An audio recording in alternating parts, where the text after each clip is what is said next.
And I remember that he put me on the handlebars so I could ride along. And he didn't do this, but I inserted my foot in the spokes. And I thought it hurt. And he thought that he would get a whipping. And neither of us were treated angrily. But it was I don't remember the pain, but I remember the memory of pain. I can't call it up, but I would say, of all the pain I've had, it was near this section up here at the top. I went to kindergarten at Franklin School. In those days, a group of us, 3 or 4, 1 or 2, could walk. That'd be a mile. You walk across the street, and went to school. So I went to kindergarten and first grade there. And I had a teacher who noticed that I liked to draw, usually when she was wanting my attention. And she gave me this first, she said, do this for a while.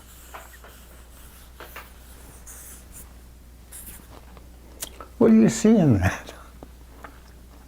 Well, there's a nose, for sure, there. Everybody sees that.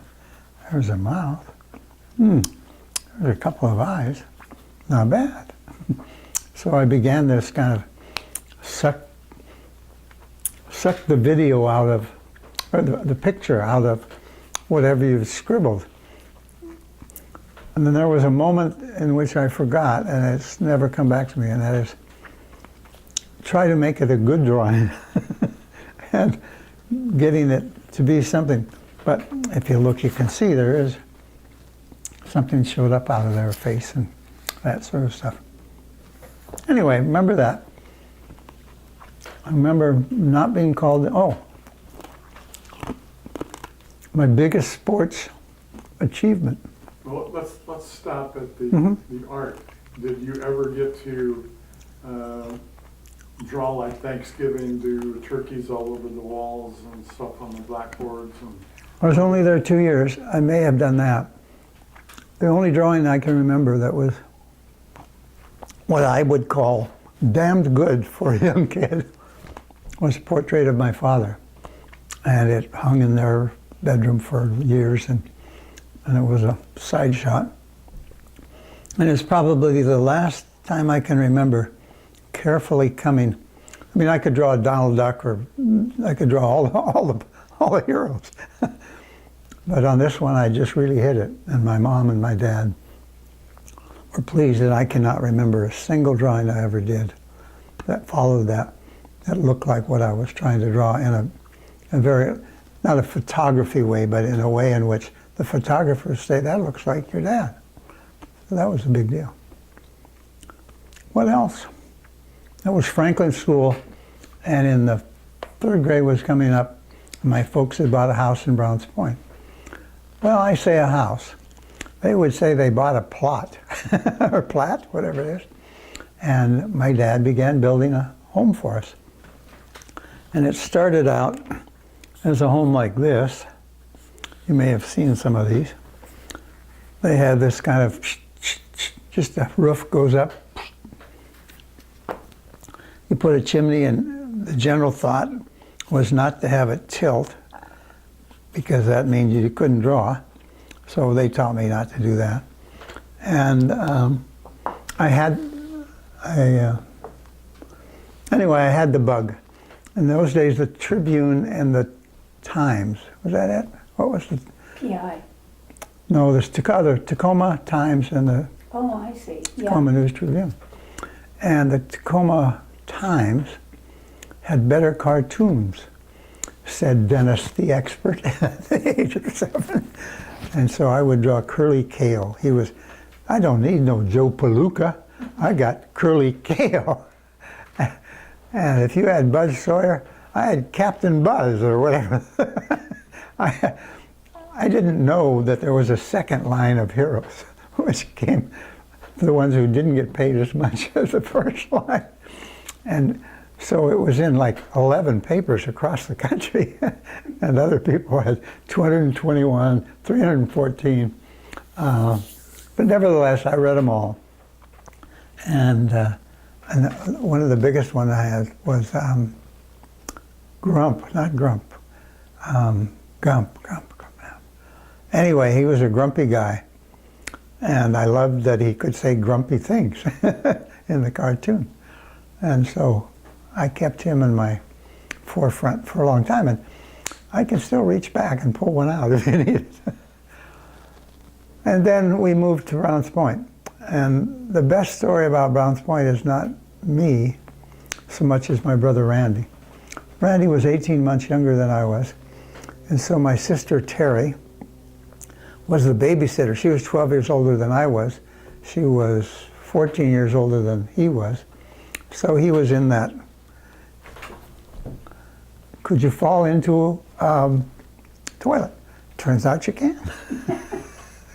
Because the pot is whiter than the child.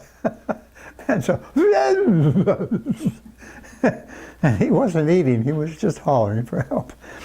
So my sister and her friend Helen were the only two babysitters there. And you can almost imagine, I was not there to see this, but you can almost imagine them going, give me your hand. Oh, wipe that off first. So out he came, and they thought, well, they need to wash him off. That was apparent to everybody. But should we do this with a wash rag or a towel or a hose? They selected the hose, which I would have selected too, or I would have thrown him in the bay and let him, drown, succeed, whatever. So anyway, he came out, and he became a Flanagan myth. We would go down to Jansen Beach, and my uncle would say, let me tell you about Randy. He had a twofer. He said, twofer is, I've heard the great story of when he was being babysat and he fell in the outhouse. And that's only one story. But I'll tell you, a really funny one is the time he came on the roller coaster kind of thing. They had a light one there, and he peed on Uncle Bud. Uncle Bud thinks it's real funny. And Randy didn't think it needed to be brought up at every meal. Could we get a discount because we came to the movies with the guy who peed on my pants? No, none of it turned out to be helpful. But it was a story that I can still tell, so it's been a good one. The one I can remember that puts me at a minor position, I came home from junior high one day, and I was whistling a song. I don't know if you know the song. It's, there's a place in France where the women wear no pants. And so I was whistling that. And my mother said, come here, son. I'm going to soap your mouth. It's not a song we whistle here. I had no idea that it was a song that my mother might know how to whistle, which meant that she had enjoyed it at some time in her life. She did not enjoy it from her son. So that happened. And we entered Browns Point School. Browns Point School had a principal who had an office all to himself.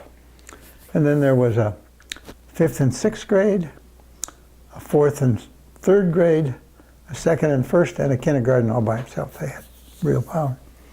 And so I remember going there, and we would be ordered, or we'd have choices to make between painful and, oh, why that? It's kind of what teachers have available to them. It wasn't, you could read the Gettysburg Address and remember it. Who did the Gettysburg Address? I got no idea, Ms. Hinsberg. And I didn't. And anyway, that was fun. And then downstairs was a gymnasium, which was just the bottom of a place that didn't have anything in it. And we would play in there, and we would dance to square dancing. Bob Hager, you ever hear of Bob Hager? Bob Hager made some records, which were square dances. And he would do these various square dances. and then you could play them on record in your place downstairs. And I learned a square dance there. And then square dancing is all form hands and circle to the left. That was in there. Okay, now reverse your fortune and do the next. Head to the right or I'll abuse, or I don't know, whatever I put on there. And it became a moment of where I could actually sing in tune if they were limited little jingle jangle, you know, hey, ho, hoo, hoo, hoo. I don't know what that is, but I can do it twice in a row. And on the 7th grade, my parents asked me if I wanted to go to Jason Lee or St. Pat's. And my Pats were kind of in favor of St. Pat's. And I was kind of in favor of St. Pat's because I'd heard that 7th graders would take and beat the shit out of the entering class of 6th graders. And in those days I had a fear of every rumor being something that could harm me. And many of them did. And so I went off to Catholic school, St. Patrick's, for a while, where I met Tucci, and I met, actually, you should always have your kids go to one private school because there'll be money there. And you don't know it's money then. You just think he's the big kid, he's the little kid. He can beat me up, don't make him a friend. You know, the things you have to do. And so I stayed into the 7th grade and got in trouble for being the first person caught throwing spitballs at the nun. It was dumb. And it had a little bit of this, but it turns out there's a little steel railing right there in the ruling. So if you go like that, okay. Oh. So she gave me a pretty good whipping. And I promised something, I'm sure. I couldn't tell you what it was. But it was, she had a vivid memory of me, which was not as good as not having one. And so, but I had one more singing opportunity, because you had to have music. And in the class, the entire thing was, okay, we're going to get ready for the music. It's around Christmas. If everybody here would sing one song, they can pick it themselves. And that will be your song. And so I sang Jingle Bells. I happened to hit the notes in Jingle Bells as though they were the notes in Jingle Bells. It so delighted the nun, she said, would you do that again?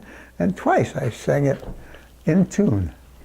And it's been a favorite song. Maybe that's why I started my CDs with Christmas things on them. But anyway, that was an interesting one-time only sang in tune experience. And then back in the 4th grade, probably 3rd or 4th, they gave us a test for if you could be in the music class. And the one that they said to me was, after listening and hearing and me speculating what the key might have been, if it had been the key I should have hit. But instead they said I could play drums. I would need a drum kit and I would need rhythm. They didn't mention rhythm. And Eric is a good drummer. I don't know what that is, but I know. There's a 1, 2, 3, 1, 2, 3, 4. Anyway, that one, I got it down pretty good. Now I can't remember. But it's called the Waltz. I never did anything with that skill. This was still 7th grade? That would have been in the 4th or 5th. Because Bob Hager, the real caller of square dances and things, he would come to the school once every 4 months or something like that. And I remember him, and my admiration for him had nothing to do with the quality of his work. It had to do with he had a record out, more than one. And it was on the, it's on the label that everybody else had in those days, which was they were making them in Seattle. And they look somewhat like that. They're around. And somewhat like, which is about the right size. And we would play them. And I learned to almost draw real circles. So the gain was for my art skills, not for my music skills. Now you probably didn't get that right away, but I wanted to fill you in. Anything you remember? Joyce, you're supposed to be an addition to the quality. Anything else, Don? Well, I was just going to add that we did, when I was in the 4th grade, square dancing as well. Ah, So that must have been one of the easiest things to show kids how to get Oh. out there and move and so forth. yes. And it was a good thing, and it was fun. The other thing is there was always a cute girl who was in the other group. And so among them are girls who are still cute, actually. But it was a hunter's paradise for a frightened hunter. Oh, she's cute. She won't notice. Were you shy? I was shy. I was so shy that I was picked to be the MC of the 6th grade graduation class, and I wrote a bunch of material, and others did. They would come play there, and I called in sick. Told them I can't go in. I can't walk to the microphone, or I don't even know if there was a microphone. And it's been a regret. This was in graduating from the 6th grade. So were you really sick? Were you just... Oh, I was not sick. I had a mother that is the mother you wished you had. What do you mean? If your mother said you don't have to go, you didn't have to go. And you didn't have to go if you asked your mother if you could stay home. Did your children get any of that opportunity? Yeah, okay. Good mother. You'll have to talk to me about the father, but I trust you implicitly. So when did you go to Bellarmine after? No, I went to the 7th grade, and my mother came on the way we were going into school. Said, would you like to go to Jason Lee, or would you like to go to St. Patrick's? I said, I'd like to go to St. Patrick's. And the reason wasn't because of the school, it was because there was a bus that picked you up, took you, and coming to St. Pat's, there was a family who, he ran the People's Store downstairs, and he would come in at the same time, and he'd put us in his car, and he'd bring his daughters, and us was me, along. But I just stayed a year, and went on to have gym class. That's where you can't do what you're asked to do. That's the class I attended. I could do push-ups off a wall. Move that wall down to a floor. Not so good. But when I got to junior high, Jason Lee, so that'd be the 7th, 8th grade, I entered the contest you had to enter. How many push-ups can you do? And in the guy who did the most did 1,000. The guy who was second did 46. Fortunately, I was the number 2 guy. I don't know if you actually did pick up when you, but the last one is one like, that was number 46 if you needed a review. And that was the second best.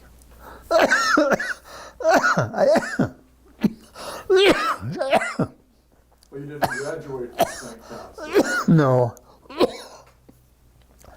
And I had the, it's called the hots in those days. I had the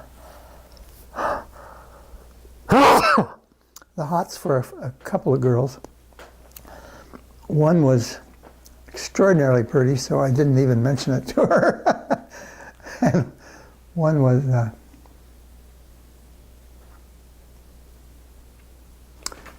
a girl who went to Lincoln shortly thereafter. Elizabeth, can't remember her last name, Coombs. And she was just the nicest of girls. And right after she went off, I thought, I think I could have asked her out. And what did out mean? Out meant that the group, evenly matched, girl, boy, could go to something downstairs in the basement where we would play records that the nun chose. And Ave Maria is a tough dance. It's slow. Yeah. So in any event, I moved on to Jason Lee and wanted to be a big wheel, but I didn't want to demonstrate any skills. And that set me back, really did.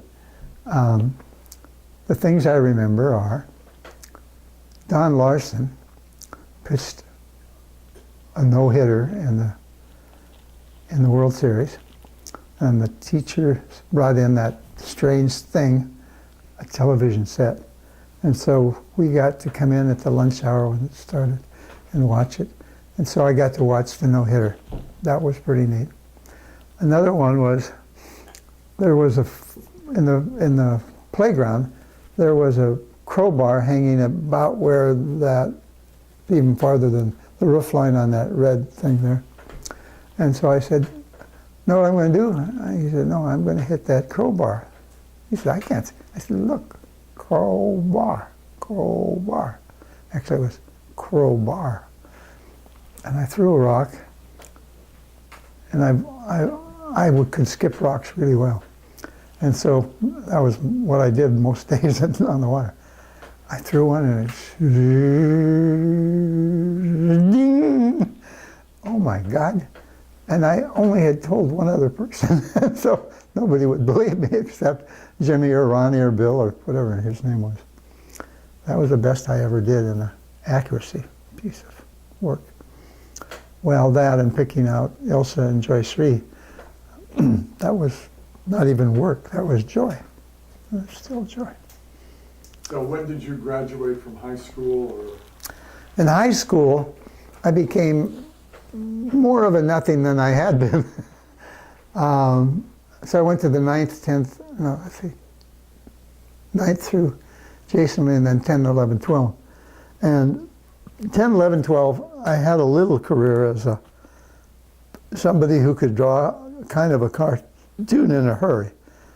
Not a slow, well done one, but, and as Joyce would say, those are perfect for Christmas cards or birthday cards that have to be done in an hour. And you can do anything you want. So today I did one, which we could have brought, I guess.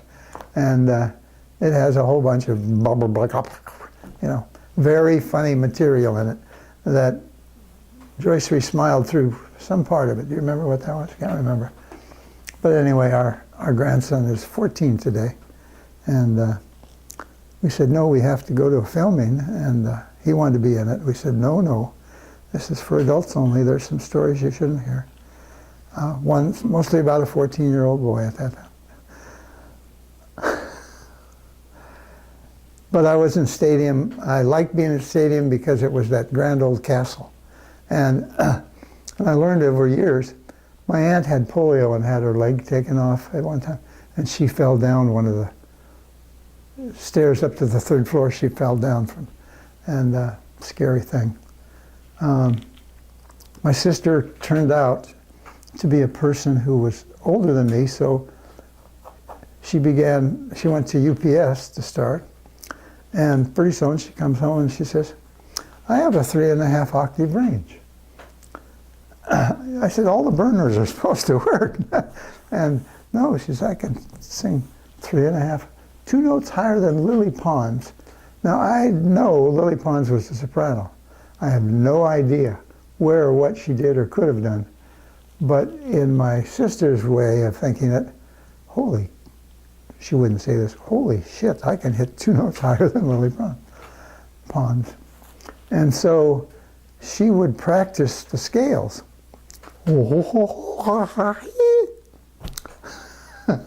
That's about the quality I gave. But Randy and I would dance around as she did a marching cadence to climbing the scale to 3.5 octaves. And that was when we lived in Browns Point. And it was fun. And had no idea what octaves were, but I know that they were more octaves than I had. So she could do something much better than I thought I could do. And it was pretty impressive for me. And then Randy could sing. He had a good voice. He used to sing doo-wop with the group in elementary.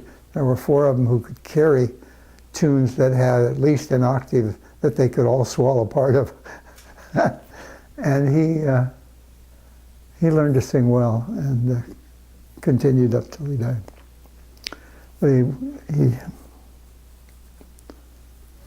He, like me, he began to love Bob Dylan and other people who can't sing either. That was a gift. We didn't know that gift would come along.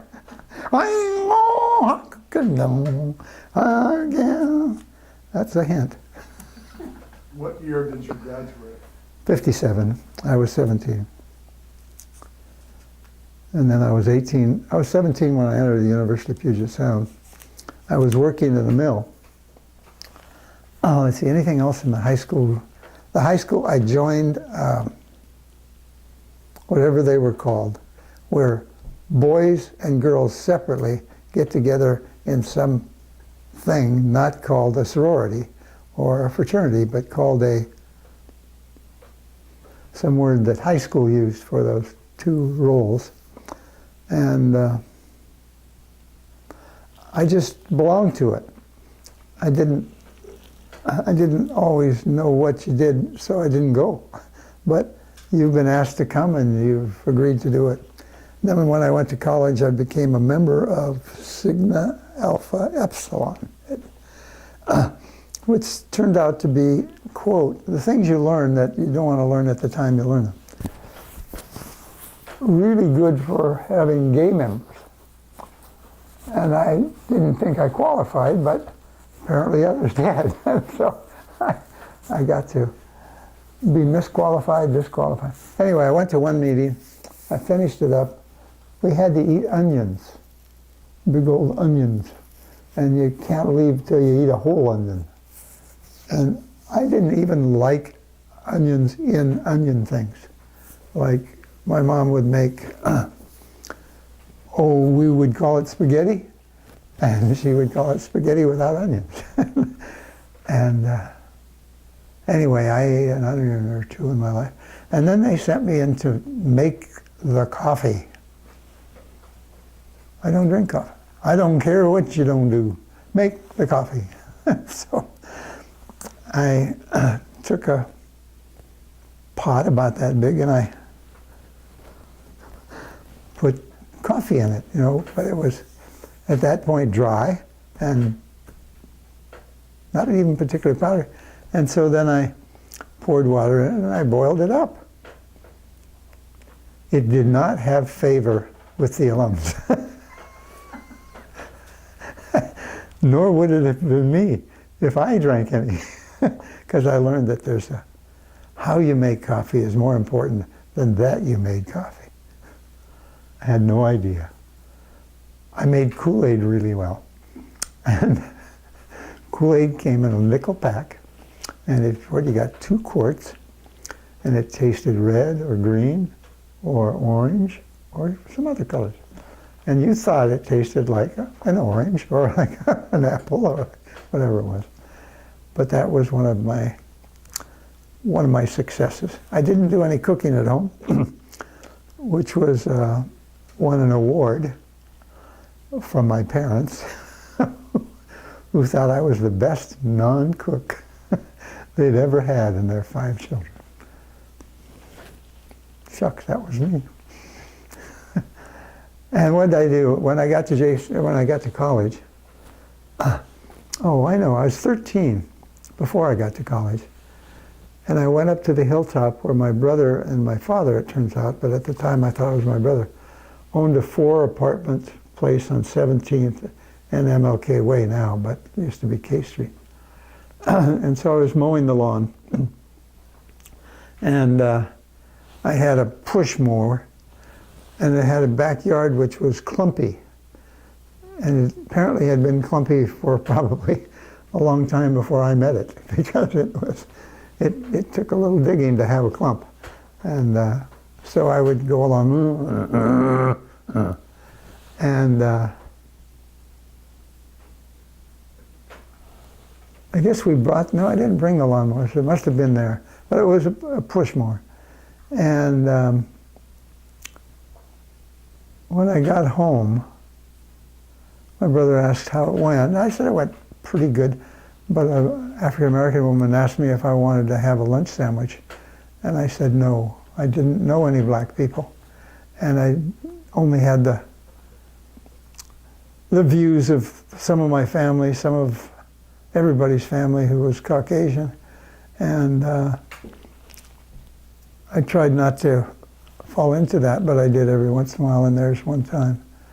And I went back to Jason Lee, where I was going to school at that time, and began not fraternizing particularly, but getting to meet, and like there's a really good artist who was black, a fellow. I would make some relationships where we're inside things that I would like to do better. And those were pretty good. And then you began to hear doo-wop groups going on. And Stadium had a group that was, see if I can call it back for me. They were very, very good. And they got a contract later with Imperial Records, which was big news in those days. That was one that had hits, and they were black artists, and you couldn't sing like that. I had that part down. Did Randy get a chance to sing with them or meet them? No, where Randy sang, and he sang elsewhere later. He had a really good voice. Back up through the 6th grade, he and 3 others formed a group, and they would sing harmony. There were about 4 good voices, and they were the 4, and so they got to do whatever it's called when you're standing on the corner, singing all the songs go by. Meanwhile, my father had, let's see, what year did he? My father was a lumber and sawmill worker. He worked at Wheeler Osgood, and he also helped form a co-op, the Bufflin Co-op. And the Bufflin Co-op had 200, 250 people working there. He had been the manager, and then he'd been tossed for whatever reason, because people want the new manager. And he went around and he said, I don't think we should keep this going. We're paying $2 an hour, and that's not enough to live on. And we have to get to $2.50 and move from there on up, not fall back and say we can survive. And I was working there by that time. And so my dad made that pitch. He went to the bank. He said, if I can't raise the price to $2.50 an hour, I know you have our money and we've trusted you and you trust us, but we will have to shut it down. And so the bank arranged for $2.50 an hour wages. And my dad became the manager of Bufflin's, the woodworking place, and was in and out of it as the wonderful thing about a cooperative is you can lose the job because you're better, or you can get a job because you're worse. I mean, it's an experience. It's not an adventure. It's a oh my God. But he, in the end, would continue to be the person, and then until he retired. What time year was this for Bufflin? Were you working there during UPS years? I worked before I went to UPS. And in fact, I went to UPS because I was working night shift, graveyard. And as I got up in the morning, I said, I got pretty decent SATs, whatever they are.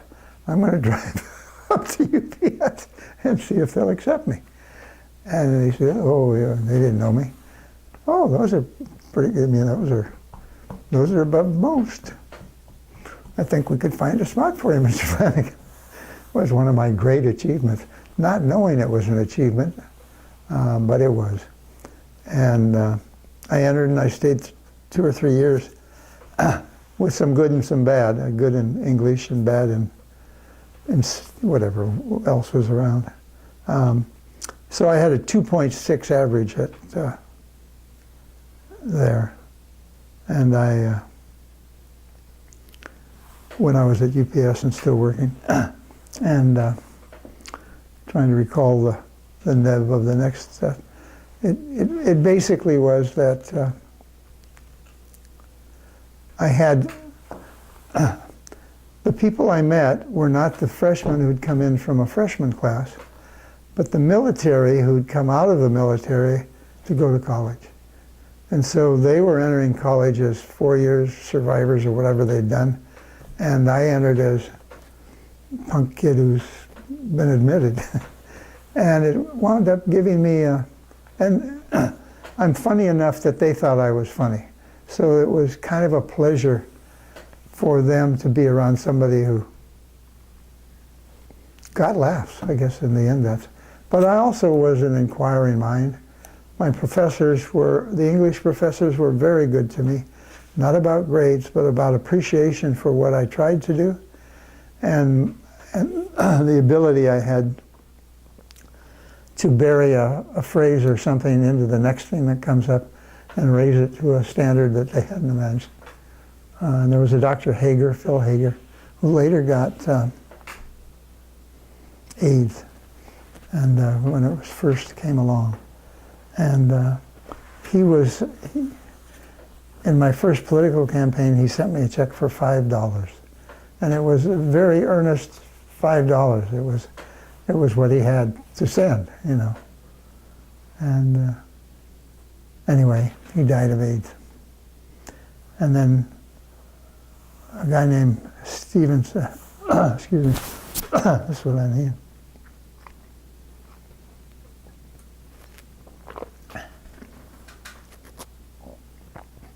Hal Simonson was another. And I loved the English department and some of the history department. I did well in those two subjects. Other subjects that had meat in them, you know, and content. It seemed to me I'd start at the top. If I'm going to learn a language, first hour and a half, I can get you all the way up to Cinco de Mayo, whatever that number means. It wasn't bad. Anyway, oh, and I took ROTC. And here I am as a person who didn't want to go. That's why I was in ROTC. And I became a pacifist in that period, and somewhat before that too, but I do remember this. Standing at attention, and the DI, or drill instructor, was another student who's 14 years older than you are, came along and he looked at my shoes. Hey, mister, what are you doing in those shoes? They should be shined like... I said, I don't understand it. I just sanded them this morning. it did not play good, but it played good right in my heart. And what I learned, not just with that, but I had a hell of a lot more guts than I did when I was in the first 6th grade, where I would say, Mom, I don't want to go to school today. I'm supposed to give a speech. And now you can't stop me, as you've already learned in the last 20 minutes. What else can I follow down? Well, were there people of color at UPS while you were going there? Or much, or? Some, but they all made football and baseball teams. But there were African students who came. One was gay and took a liking to me. And a part I remember is that he stayed overnight, and I had a room. This room plus a little kitchen would be the whole house. And so he stayed over and was going to sleep on the floor. And I didn't know what gay people were in the sense of, there's one there. And I knew that they were somewhere, there's one. In any event, I woke up with a hand on my leg, and it wasn't mine. And he said, "Oh my gosh, I'm sorry." I said, "Well, no more of it, and you can continue to sleep." And what I had developed in some way was the ability to accept people who were mostly, somebody would kick them or do something like that. I just said, "No, that's not where I come from," and it was a highlight and a low light. Yeah. And he moved to Hawaii, and then he was a very smart student. But in those days, here's just a piece of UPS at the time, he had to sign up for a retraining that the Methodist Church had a way you could not be gay. And you won't believe this, but it did not work. But he kept at it, and then eventually left the school. And it turns out that whole myth came and went, and is now faded into the gluteny of, I don't know, some kind of preaching, but I don't know that preaching. And then I had to go, I guess the thing that hasn't been mentioned is when I put out a satiric magazine, 6 pages of newspaper kind of stuff about the UPS, and it was very popular, and it sold. We printed 1,000, and we sold 1,000 at a dime a piece, and made $100, which was kind of interesting because there were more students than we had papers for, and we were surprised as hell. So we thought we'd go back and we'd print more, and the world would still love us. Didn't seem to happen there. But the enthusiasm for the event, the president called me in and said, "Mr. Flanagan, we don't know each other very well." That was pretty true. And if you do that again, and you're a team, I'll throw you out of school. And I've got the dates somewhere, but I don't have them in my head. So I decided I would go, and I went and told him that I appreciated all of his care, and that I would be leaving, and he was not bothered by the loss at all. And so I left, but I also at the same time had gone up to the University of Puget Sound, Washington, and applied to be a Freedom Writer or a Freedom Summer volunteer. And they sent me a letter saying, "You're welcome." Bob was the head of it all. And went down, and except for getting impetigo, which brought me home for a month, I stayed there for 6 months and came back on January 1st. Some of the Joyceries met. Lisa Vogel was a friend, and we became friends. So she had never been to the Northwest, and she flew out with me when my folks were there, and she got to meet my family. And the things I remember is she was there. She was a PhD candidate in Harvard, so she was a little edge ahead of me at that point. And she came and she ate, and she said, "What's this?" She said, "Oh, that's fruit salad." I've never heard of fruit salad. So the whole East Coast was, fruit salad didn't exist. You could have that can of stuff that came with some little peach shots and a little pear. And you could dump that in a bowl and all of it. But this was with whipped cream and lots of things. And it tasted wonderful. And I don't know if you had them in your own family, but it was really nice. And I ate a lot of that. I never learned to cook until until Joycery and Priya both said, Joycery and Priya, Ilsa and Joycery said, you still can't cook, but you can help. And that got in the way. Any truth to any of this, eh? One thing about both my wives, and this wife particularly, they both loved me, but I can make her laugh when she wants to be pissed. That's a valuable tool. Of all the tools. That tool will get you into heaven. Or if not heaven, it will get you purgatory for a little while, whatever comes next. Yeah. Now let's step back when you were talking to the president at UPS. Was that R. Franklin Thompson? R. Franklin Thompson, that was his name, yes. Yeah, okay. And I've left a piece of this out. How could I do that? Anyway, when I left, I came back and 25 years had passed since that event, and I was an honored member of the community. And I was in leadership groups whose names I can't remember anymore, but they were, there was one that met every week or every month. Huh? Municipal League, yes. And it was good, I liked going to it. And the Municipal League had asked if that Dr. Thompson was retiring, and they would like to show their appreciation of what he'd done at the university. And I turned out to be the MC of that event because I hadn't moved forward in the line. And I said, next up is university president and somebody who I had occasion to meet and get to know when I was at UPS. And R. Franklin Thompson's his name, and he'll be up in a moment. But before that, I'd just like to mention how he and I got along. And so I went on to tell the story of how he said he'd throw me out of school. And from the back of the room, he said, and I'd do it again.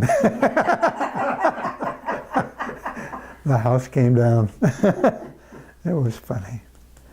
And my kids have picked some of it up, and I'll hush for a little while after this, but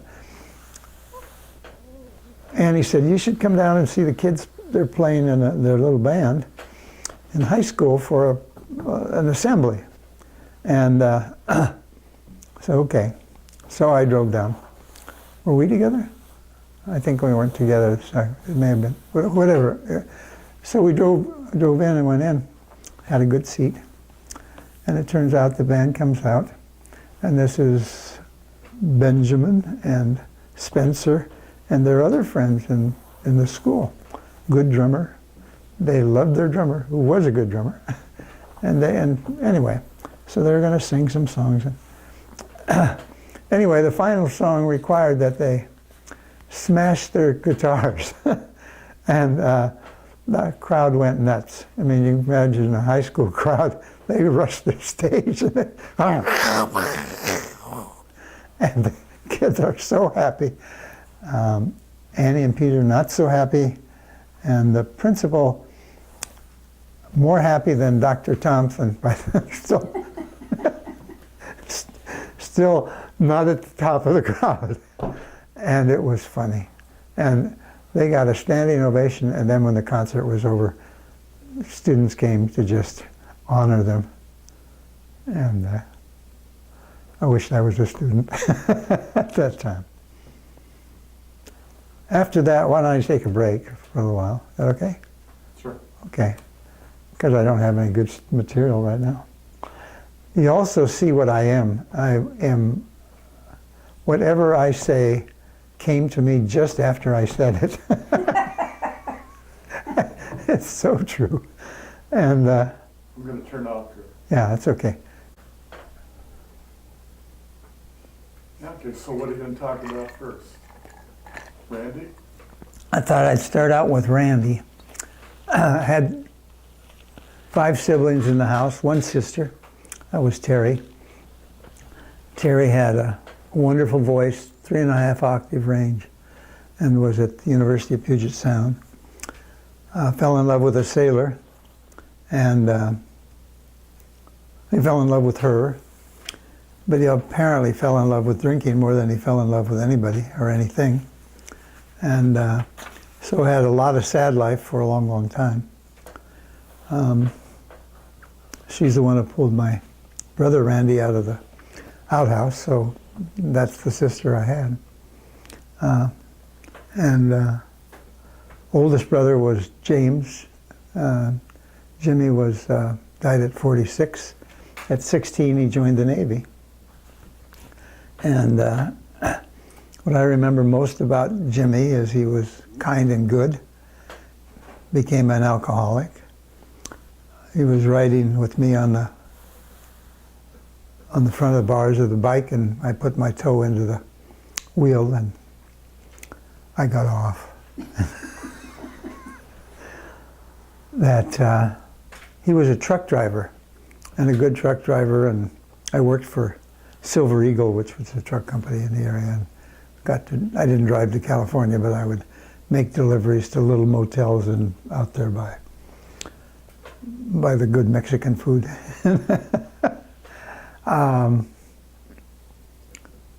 Entered the Navy at 16, and when he came home 4 years later, he brought a lot of Chinese silk.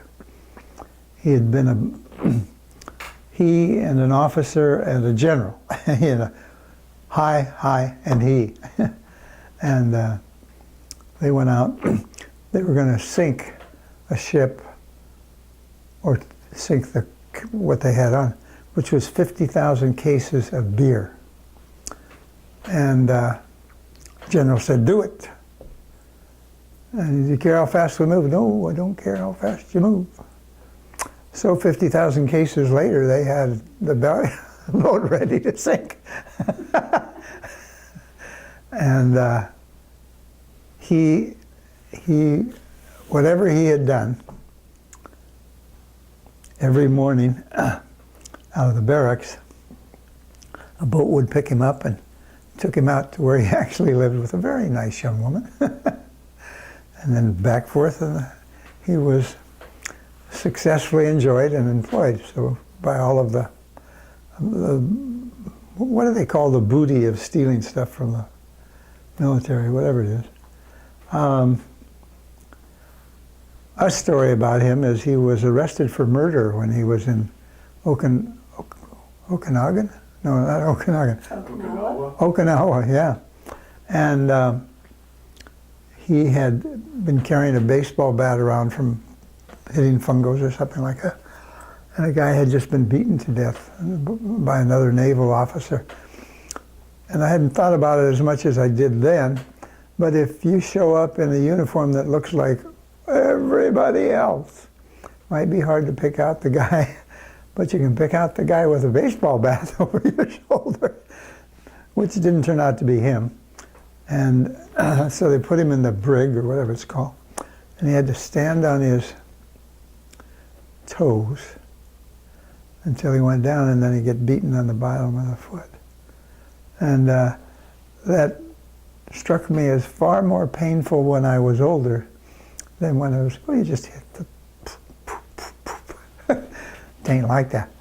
And then somebody found who had the bat, where the bat was, and he got out in 24 hours. But a story I recall is, wow, I could have lost a brother just because people were pissed enough, you know. I don't know why. Came home with all of this loot and married his childhood sweetheart, beautiful young woman. She used to sing with a trio of sisters, and they would sing like, who's the famous entrepreneur who would bring musicians and entertainers to various community, and you could have some coming, not Tom Mix, but some name like that. Anyway, she was Gene Autry? no, this was Ted Max. Oh. Ted Max, who also started Furcrest, which is a strange truth. And So she would sing, and she and her sisters would sing. And they were very strikingly attractive, and particularly my sister-in-law. So they enjoyed that. Then he started drinking, drank heavily, had a child. My first niece was his daughter, their daughter. And I was in elementary school when that happened, so it goes back a long way. She says she's 71 now. Hard to believe I could have been 20. Anyway, we'll find out. Then my brother Dick, who was a gambler, extraordinarily successful, left $4 million, for half of it for his wife and half of it for his siblings who were left. Excuse me, did I pull that out? Yep. Oh, pull it right out here. Okay, we're rolling. Okay, thank you.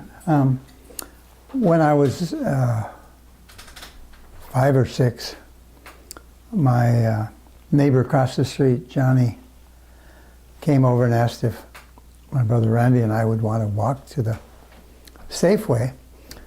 And the Safeway was about 4 blocks away, and we had to cross Proctor, 6th and Proctor. We lived on 7th, and walk down to the Safeway of the times. And in walking across, we were giddy and happy and shouldn't have been there. However, as we walked across, we went in and we bought a little penny candy, quite proud of ourselves. And on the way back, we were crossing 6th Avenue and Proctor, so coming across 6th with Proctor being blocked if you came through, but there was a woman coming from Proctor and turning onto 6th Avenue, and she didn't see my brother. And she hit him and dragged him. And what I recall from that experience is, oh my God, my mom will be scared and I'll be in Hudika. It's Norwegian, in case you need the Hudika part. And my sister was working behind the counter at a little grocery store right on the corner, a soda fountain.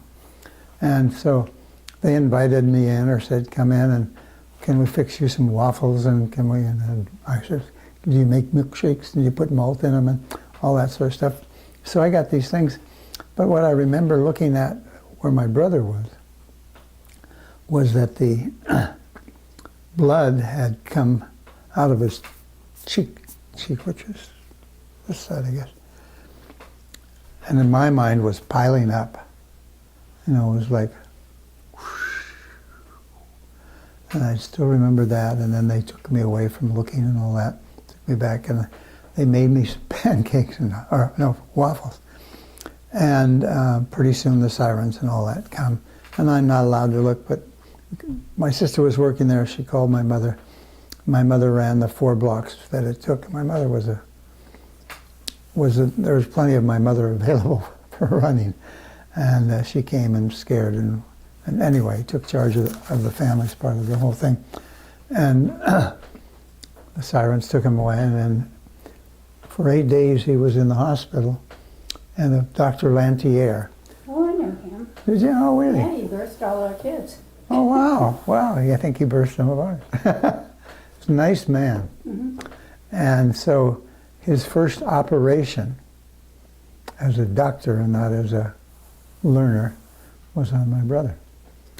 And he put 27 parts in that cheek back together in some fashion that glued themselves together, and left a long scar, which was scary when you were young, and pretty soon you couldn't remember it. And he came home maybe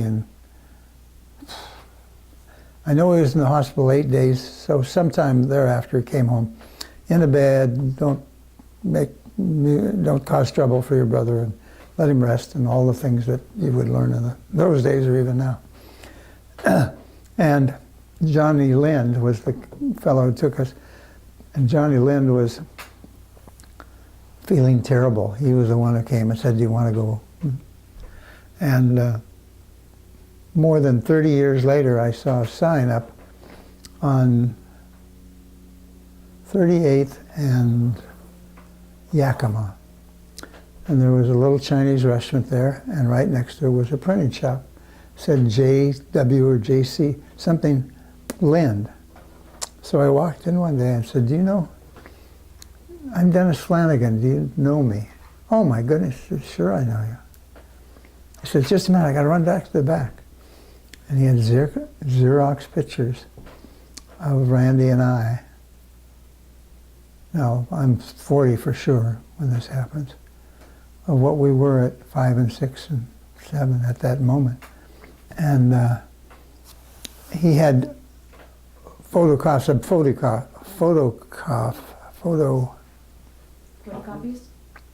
of photographs. And anyway, so we renewed for a little bit. And he was a good fella and a best friend. You remember the first best friend, and now you can't remember the best friend that was your best friend? He's about this tall, and was he boy or girl? Yeah, you're halfway there. So I went in and talked to him. And it was nice to put a staple in the story, because he had some photos, he had some things that we hadn't seen. And I remember we went back one time, and he wanted to pound a nail in something he was building. He had a claw hammer, he went like that, and he put the claw into the back of his head. Now we're 6 or 7. And he gashed it. So it paid his dues, I guess, is what it was. Anyway, Randy hated anybody seeing it, and then there's a time when nobody sees it, which are people who actually do see it but don't know they've seen it, because it's just the Randy who's always wandered into somebody's house at somebody's time. And so he got pretty cocky. He thought, well, hell, if nobody notices, I might as well start asking girls to date me. He had a great deal, because it turned out that a lot of them said yes, maybe all of them, I don't know. And I think it's maybe because, hell, he's got a hell of a scar. And his story was, it has to do with a knife fight that happened to me many years ago. I mean, Randy was a bigger bullshitter than I've ever been. He peddled it far and wide and became friends with some other. He wanted to have a car, he wanted to drive a car fast. He got a car, he drove it fast. He hit people, he stole his dad's car out a few times. He was back in the, oh my God, you could go to jail. And my brother-in-law, the heavy drinker, his name Mike Duffy, fathered the 4 children that my sister had. He was a heavy alcoholic, and he took the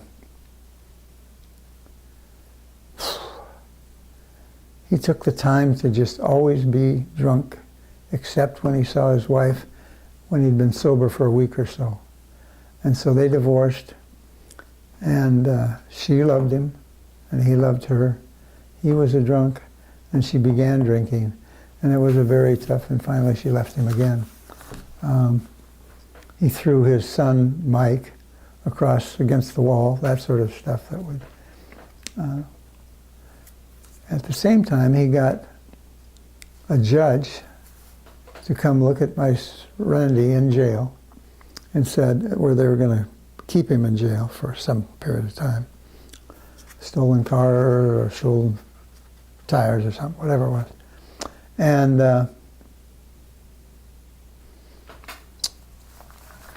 he wound up, because of Duffy, who came and said, he's a good young man, I want to plead for him. I've had troubles in my own life with what we're talking about, and would you just come talk to him in the jail cell? So the judge came and talked to him in the jail cell. And he said, I'm going to let you out, but there are some constraints. Constraint is every Tuesday at 7:00 p.m. you come to my apartment, which is on 7th and such, and it has a palm tree in the front yard. And my mother lived in the same unit, didn't even know who he was. And for a couple of years, my brother went there every time. And whatever learning or non-learning or whatever happened, the judge thought he'd had enough, and Randy pretty much wasn't a thief after that. And then he got a job. He worked with Bufflins, and then got a job selling furniture for Selden's, and he did a good job at it, and went to work for Peterson Painting, and anyway, had a good life after that. The rest of them are my brother Jimmy, who I talked about from China, bringing all of the stuff. My brother Dick, who was by far the smartest of us, and how we think we know that is, they went down to my brother Jimmy and my brother Dick. My dad got them an interview with the aluminum company. And he took them down there walking along. My brother keeps talking to the superintendent or the vice superintendent, whoever's one of the big ones. Says that's it's about 180 tons of maybe 400 tons more. Maybe. And he walks along and he's telling you, here's what's there, here's what's there, here's what's there. Then he says, well, to my brother Jimmy, we can put you over here on this. I don't know what the this was, but it was some instrument that he could bend aluminum with. He says, I want you, young man, to follow me around. And your job is to make sure the amounts on those are accurate. Because my brother Dick could multiply, divide, could catch any number by the tail and whip it into shape. Mm-hmm. And my folks in that same situation would be my mom and dad. My dad managed the mill, was a union leader, big union fan, my brother Randy wanted to go buy some tires and he got a good price and he went to get them. My dad, a couple of days later, said, where'd you get those tires? Oh, I got them up. And he says, did you get a good price? He said, yeah, they were really reasonable. He said, where'd you get them again now? I don't know, it's called Scab, I guess. Scab Incorporated, whatever it was. And he told my brother, you take them back right now. Take those off your car. And those are not the tires we buy in the Flanagan family. And then they went out and bought union labor cars, tires. And that was my dad, and that was my my brother, and they were something. They were something. Others, Terry fell in love early, moved away from home when she was 16 or something to live with another family so she could go to college, and fell in love with the guy who was in the Coast Guard down on Browns Point.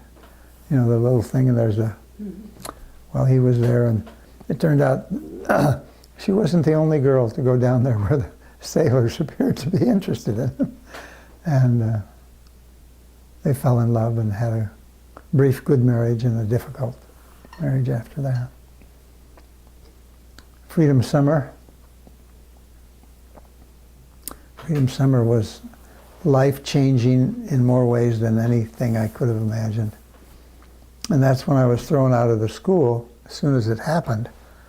And not as soon as it could have happened, but as soon as it did happen. I saw a note that said the Mississippi Freedom Summer would be beginning in June in Mississippi.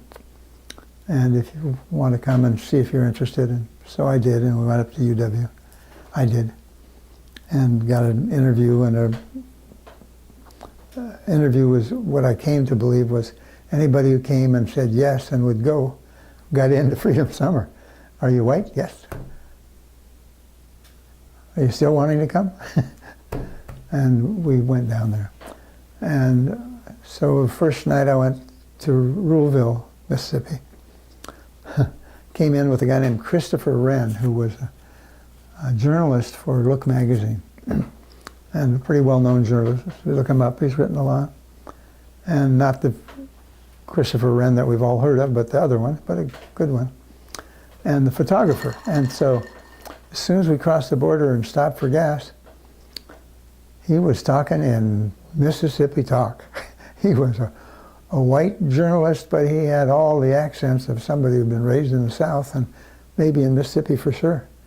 And So he bought gas and moved on, and I'm in the car that gets to, at the end, get to Fannie Lou Hamer's, where I discover this myth or epic, because it wasn't a myth. She had registered to vote. It turned out she didn't memorize the 800-page Bible of Mississippi, or 600-page, whatever it was. And she told her boss that she was going to continue to apply till she could pass the voting test. She says, well, you can do that, or you can stay here. And she was the bookkeeper on the plantation. She said, no, I'm going to continue to do it. She says, well, then pack your stuff. And her husband worked there too, and he can pack his stuff too. So the two of them left, and she went to work as an activist, not belonging to anything, but just because if we don't vote, we don't get it. And she became the Fannie Lou Hamer from being, she could speak, she could lead, she could guide, she could stop you in your tracks.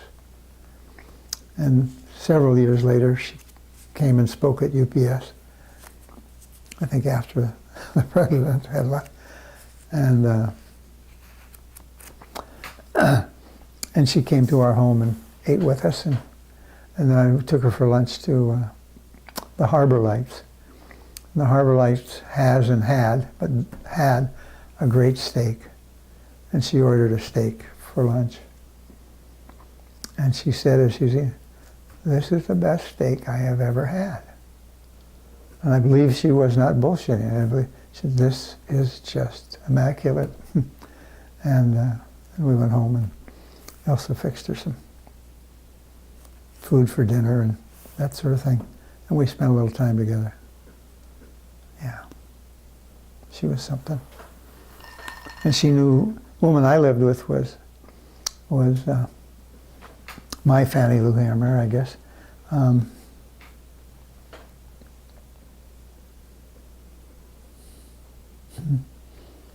When good friends' names escape you, you know that you've passed over something. Lisa, not Lisa, gosh, it doesn't make any difference. It'll come back to me, but first I lived with this one family, pretty well known, and they'd had people trying to firebomb their place, and I thought I'd like to go to a more cowardly home, and and I found one. And then a few days later, somebody said, would you want to stay here? It'd be $15 a week. That includes room and board. And that was Lucy Mayo Quinn. And Lucy Mayo Quinn, firestorm. She was like Fannie Lou, but she was raising little kids. And she'd work a couple nights each week at the bootleg place. And there was no other income that she got other than working a couple of hours on the weekends for a bar, one bar or the other. And she'd come home and I'd buy some groceries and give her $15 every week. And I was there 6 months, left January 1st. And she was as... There's something about Mississippi that can be, by somebody, told better than this will be. But there was a connection that could or couldn't occur. And it occurred if you were real and they were real, whoever the person was. And there were several, but Lucy was the Rock of Gibraltar, and I was just a person said, what can I do to help? What can I do to help? And it was lovely. It was lovely. And she visited our home, Elsa's and mine, stayed a few days and got to see the kids and know that they were there.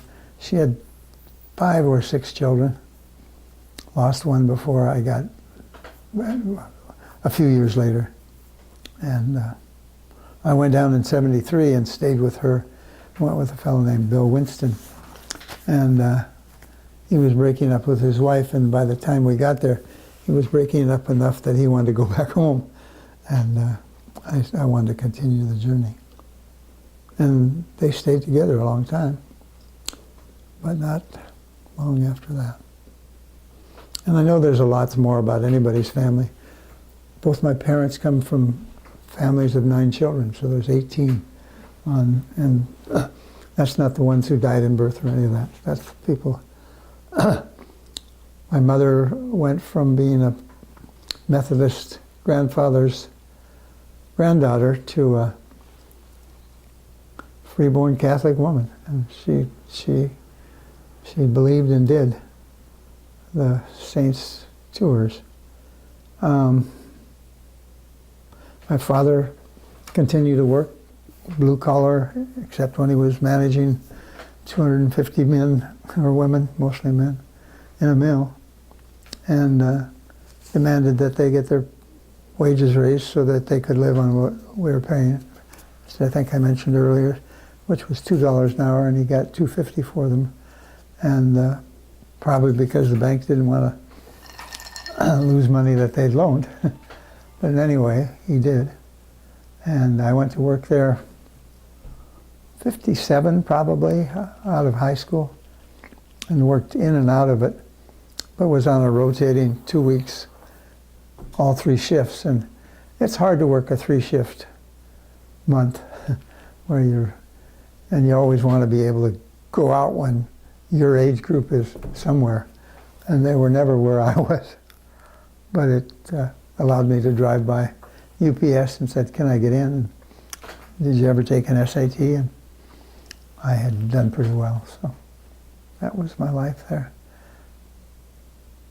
Elsa came along when I was in college, and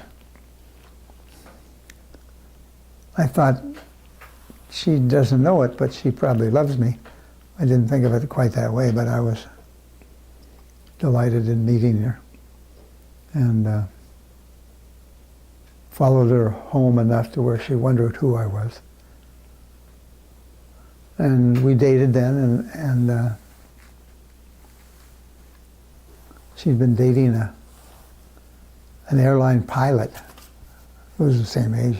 Shows you how early you could, but he flew for somebody big, and he certainly had a hell of a lot more money than I did.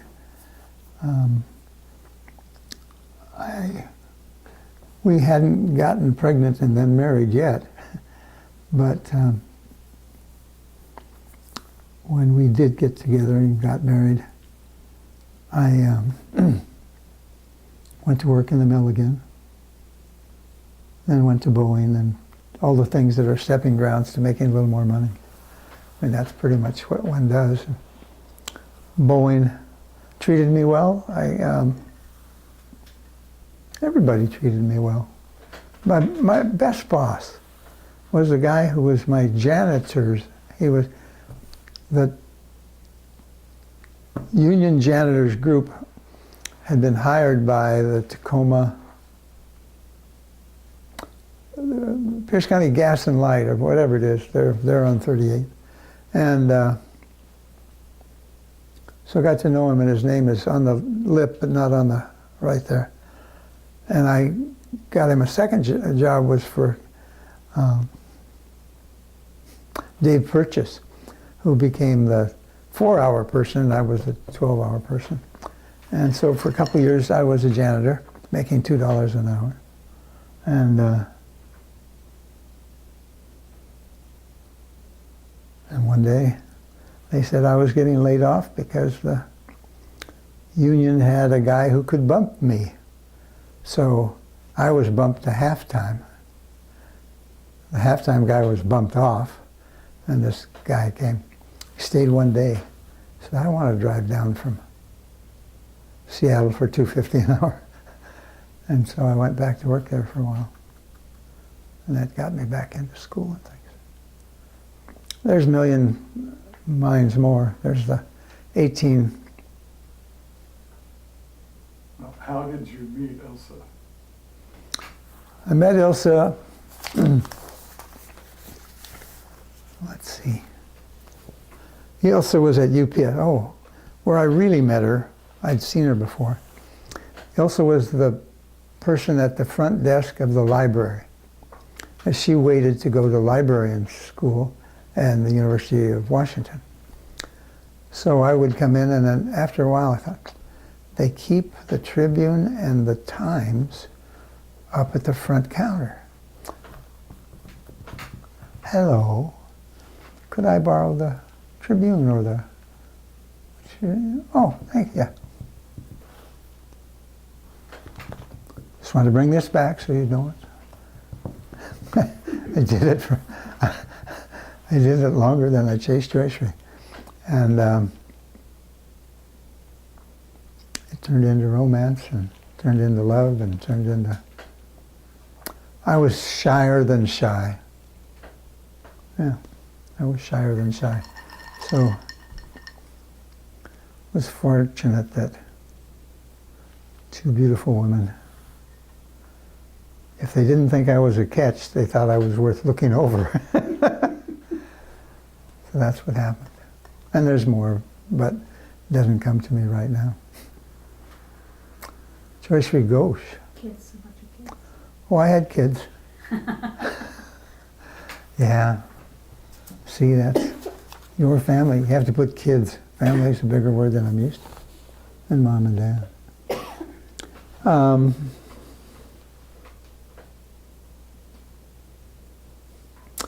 Well, we had two kids.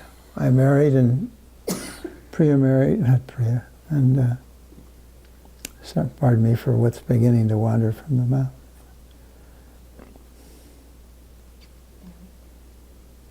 I want to get to Eric before I get to who delivered him. Anyway, Elsa. And I got married. We had two children. First was Eric. And actually, there's quite a story to this one. So Eric came along and joyfully, he was a good kid. And then 18 months or 3 years later, wherever it was, Annie came along, and great child and good things, and loved to do what we loved to do, and didn't sneak out of the house as often as we did, any of that. And then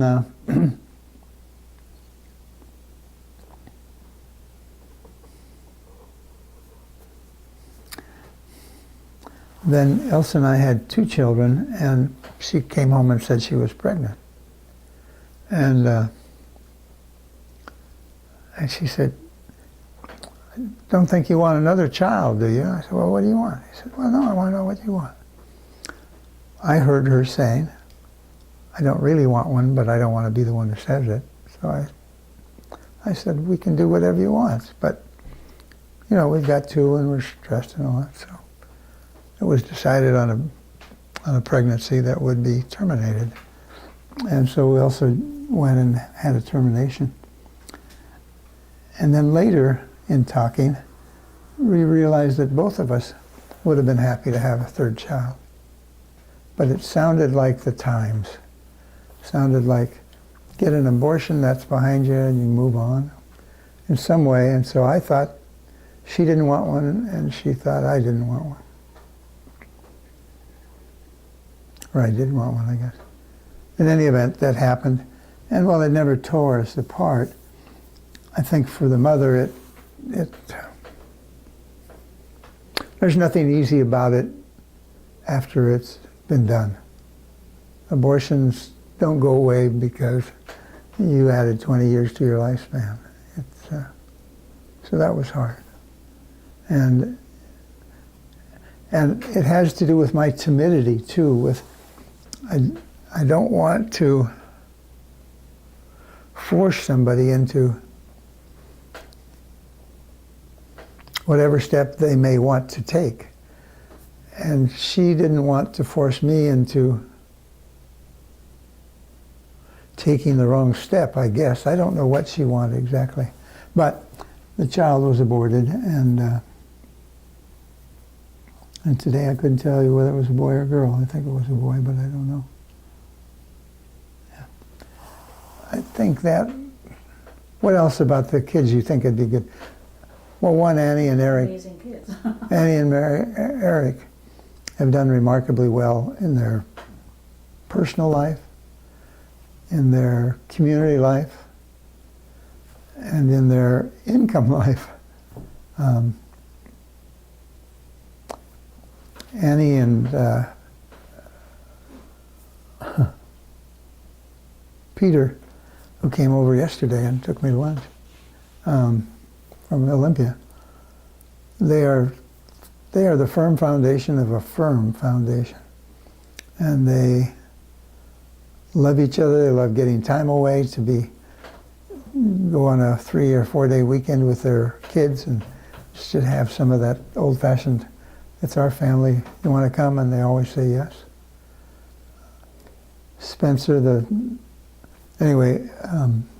Peter teaches at a community college.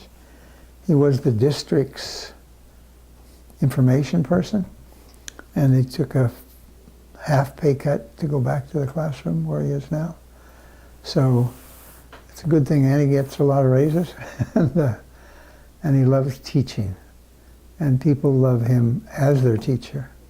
And he's one of those teachers who, if you go into the metropolitan market or wherever you think you're going, oh, Mr. Rex, oh, Mr. Rex, oh, I remember when you taught that or this. So he's a powerful teacher and a reader. He writes short stories, and he's written Christmas ones over the last probably 20 years. He's probably written 18, not the last couple, but he's beginning to collect and edit the Christmas tales that he wants to tell. What does he teach? He teaches political science and kind of what the fuck are you doing? I mean, we're going to engage in what the world is, not what I thought it was when I got this job or whatever. And if you go to lunch with him, he'll give you opinions and he'll raise questions and he'll intrigue Joycery as easily as he intrigues me. And easier than I intrigue her. He's a pretty good guy. What else do you... Annie and Eric. Annie and Eric. Eric is now in California. He's been in New York and California for 12, 14 years, something like that. And he remains outside of the area, likes to come, but on a schedule that has New York, London, all kinds of things. So when he's coming isn't when you necessarily are ready. But you want to see him. I spoke to him yesterday, and he's always pleased to hear me call. I don't know what to talk to somebody about whose wife just bought a $7 million house. Wow. So he's half the income of that family in the business that they're well, I don't know another family member 14 generations out who can buy a $7 million house. Yeah. And yeah, that's it. And he has a favorite cousin, and Ty loves his cousin's wife, and they love each other because both of them love the red carpet of life. And she works for it and got it. She's a very good artist in that. Remember when you went into taverns and they had these great drawings on them and they would say spaghetti or Chalkboards. Chalkboard. She is a master of that, and she does, or did, the home of Bill Gates and his wife. So and kept coming back because they wanted her. So that's the level that she was providing that. I guess another part is Joycery and I going back to India. I met her mother, maybe the only American Caucasian to meet both her father and her mother. And her mother started out working, in a sense, washing the clothing and ironing them or whatever. I'll be told right now what she was doing. Tell me what.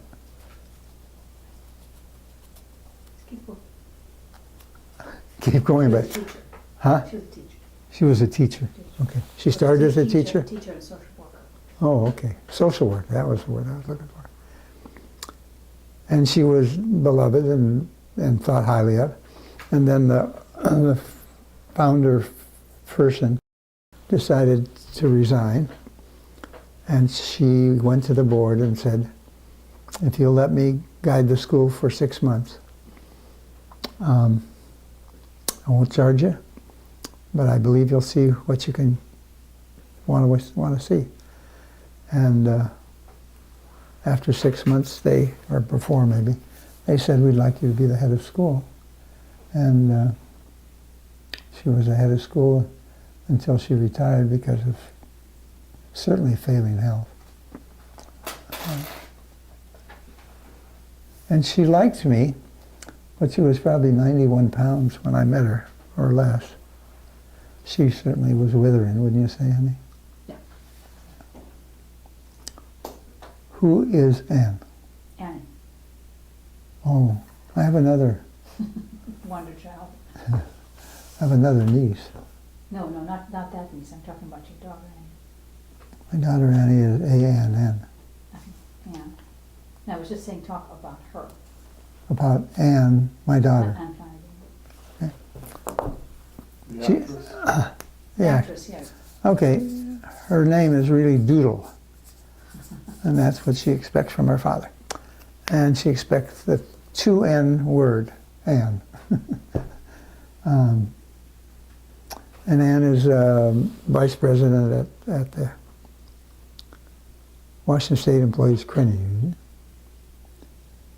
Has a lot of rank and a lot of, and has for some reason in the last few years been getting enormous raises, both at the end of the year and when their dedication day or something. But she makes a wonderful salary by any credit union size. She is the communications person with universities and the television stations and that. And every once in a while you can find that she's the go-to because they got her on camera and they didn't get a newscaster in time to not have her be the one. She's very professional at all that she does.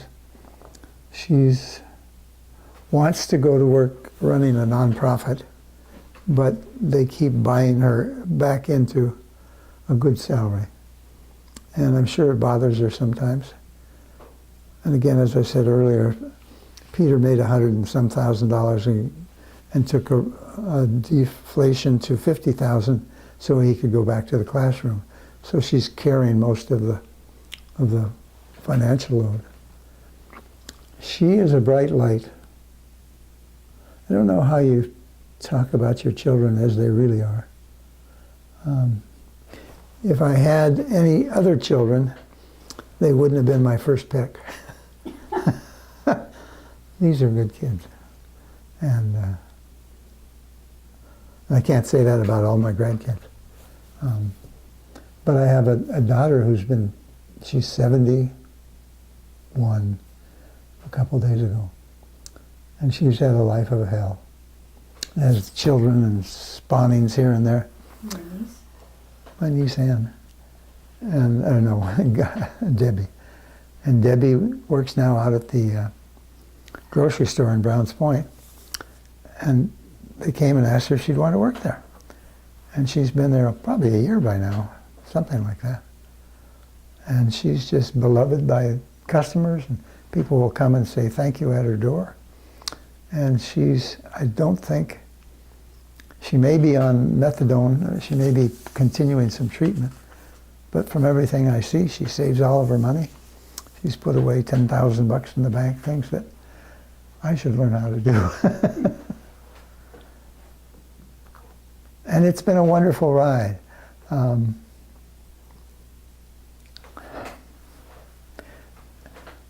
love Tacoma and I love Joyce Rhee, and I love being with Joyce Rhee in Seattle.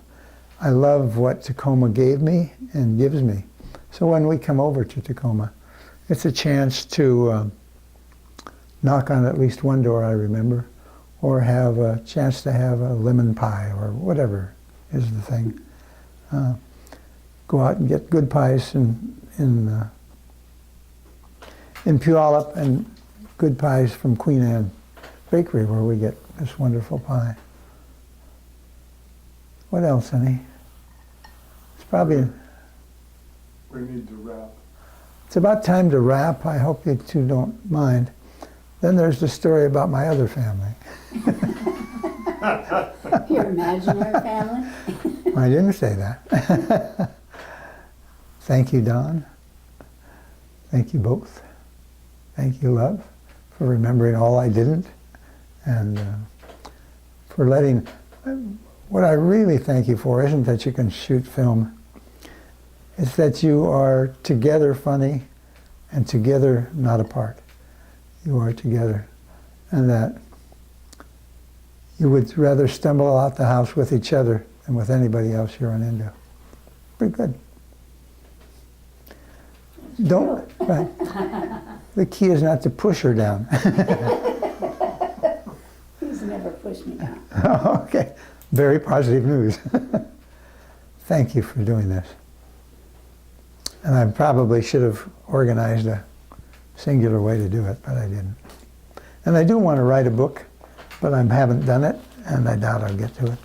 But I do like the idea. What's your idea? It all began when I wrote this first line, and it said, "Dead, damn it, not what I wanted." And then it had some other filler. And it struck me, that's a great opening for an obit. Should you write that one yourself? I don't know, I don't think so. However, it struck me as a chance to rattle the kindness of obituaries and include it as well, which has moved me towards a memorial, or what, I don't know what all those other words are supposed to mean. But I would like to tell the tales of Mississippi and the tales of Dr. O. Franklin, or what's her? R. Franklin Thompson. R. Franklin Thompson, who did a lot of good too. Not to me, but to others. Who were there? I'm going to turn it off. Yeah. I didn't want to